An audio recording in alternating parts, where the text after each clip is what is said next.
Hello and welcome to Reading with Swarthy, or Reading More with Swarthy. In this episode, I'm going to read a quick little brief description of Meet Your Strawman. I'm going ahead starting this content for, my family and people who might catch up with me at the end of the day that don't know what's going on and I'm trying to explain it and they don't get it. Well, I'm just going to go out and put this stuff up for their records. And this is basically for educational purposes. And I'm going to be reading this first book here. And I'm going to be reading it in segments. So, if you would like to sit and read and see, discover with me what I'm finding, like and subscribe to my channel for more videos. And look, meet your straw man and whatever you want to know. Happy is the man that findeth wisdom, and the man that getteth understanding. Okay? For finding fathers. So, what is a straw man?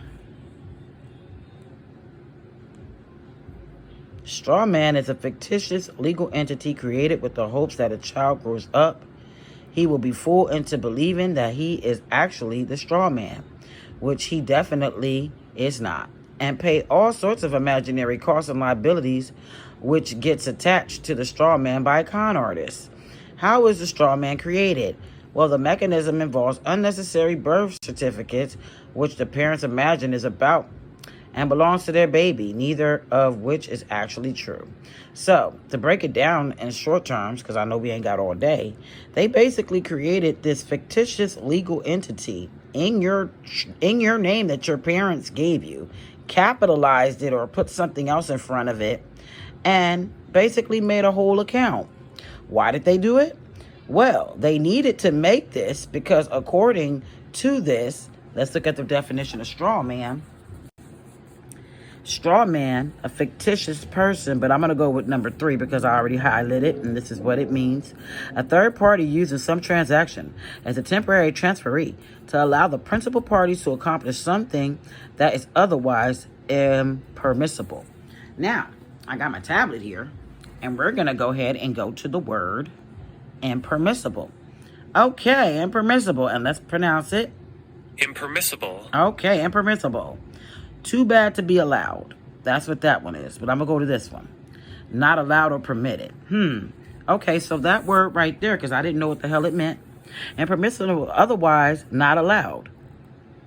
Okay? Not allowed. Remember that. Or permitted. This is not permitted. So, when you go back to this book, you're going to look, and they're telling you right now, why did they create it?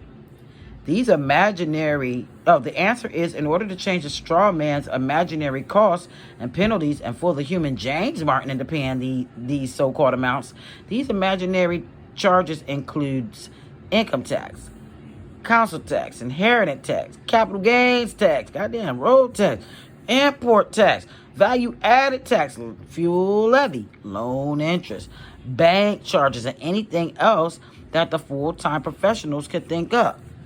And you are confident, and they are confident that you will not notice that you never agreed to pay and don't need to pay.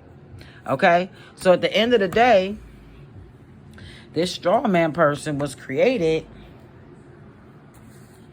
It was not allowed because a human living person cannot be taxed by a corporation. And we know that the U.S. is a corporation. So, they created this freaking straw man to put up these imaginary charges on us. And basically, we have to figure out what we have to do to correct it. And it is a way to correct it. You're going to have to correct it, or you're going to be part of the fraud because this is fraudulent. They weren't supposed to create that. Why would they create another person? And that ended up turning into your trust or like some type of bank account that these higher elitists or whoever took control of your account deals with. And they all eat off of these accounts, okay? I'm going to read this part. Legalese. Legalese is a secret language invented to trick you. It uses English words but attaches secret meanings to those words with the sole intention of stopping you from believing that what they are saying to you has nothing to do with the normal meaning in the English language. Their purpose is to cheat you and rob you. For example, they will ask you, do you understand? In English, that means, do you comprehend what I'm saying to you? And the automatic response will be, yeah, I know what you mean. You know what I mean? I do comprehend what you were saying to me. But these sneaky little bastards, I ain't gonna call them underhanded people, these sneaky little bastards have changed the meaning in legalese to mean, do you stand under me? Meaning, do you grant me authority over you so that you have to obey whatever I tell you to do? So that's all I'm going to go on with this for now. Join me for part 2 as I go ahead and put up part 2 to break down this even further. And we're going to have a little talk about this, okay? Okay, bye-bye. Peace.